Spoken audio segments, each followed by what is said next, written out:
د پښتنو د لباس چې غیر ملکی کس استعمال کیږي نه هغه واچي نو هغه سره ډیر زیاته مزه کوي او ډیر زیات خوند مور سره کوي. دا یو چاینا والا کس دی او پاکستان ته راغلی دی واده لپاره راغلی واده اټینډ کړی دی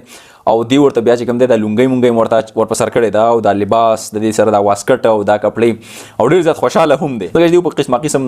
لباسونه چولي په خپل ژوند کې چې دا لباس استعمال کی نو هغه ته ډیر زیات ښکلی ښکاري او څومره ډیر زیات خوشاله دی څومره په درناوي سره ولدي پښتنو استقبال کړی دی هرکلی ورته کړی نو ډیر زیات خوشحاليږي دا خلک او کې چې ماته خلک وایي چې لکه ته ولې نه استعمالي خو ځم دا سچویشن باندې ډیپند کوي نو هغه ځان له یو قصه د خیر خدا دا چې دا خلک چې کوم دی د پاکستانیانو ته ډیر زیات حیران مې دي پښتنو ته خاص کر ډیر زیات حیراني د دې خلکو په منځ کې چې کوم دی د دې چې په کوم فیملی د دې په منځ کې انټراکشن نه دی یو بل سره ناشته پاسته داسې نه بس پلار الته او مور دلته او بس لکه د انګریزان چې کوم دی میجارټي تور باندې نو دې پښتنو ته چې دا ګوري چې دا څومره په مینه باندې یو بل سره اوسېږي دا پلار دی دا ماما دی دا رور دی دا ترزوی دی دا انټراکشن د دې خلکو ډیر زیات خوښیږي دې ته چې کوم دی جاینټ فیملی وي او دا جاینټ فیملی دې خلکو ډیر زیات خوښي دې ته دې مینې ته ډیر زیات خوشحاليږي او دا کار چې کوم دی صرف او صرف په پښتنو کې دی په افغانانو کې دی پاکستانیانو کې دی دا انټراکشن چې کوم په خپل منځ کې دی خلکو وي نو دا ډیر زیات کم کوزي ډیر زیات کم کوزي دا انټراکشن په پاکستانو او په افغانانو او په پښتنو کې دی نو دا ډیر زیات مزه کوي دې مینې ته او د انټراکشن ته هغه ډیر زیات خوشحاليږي او دا سوسایټي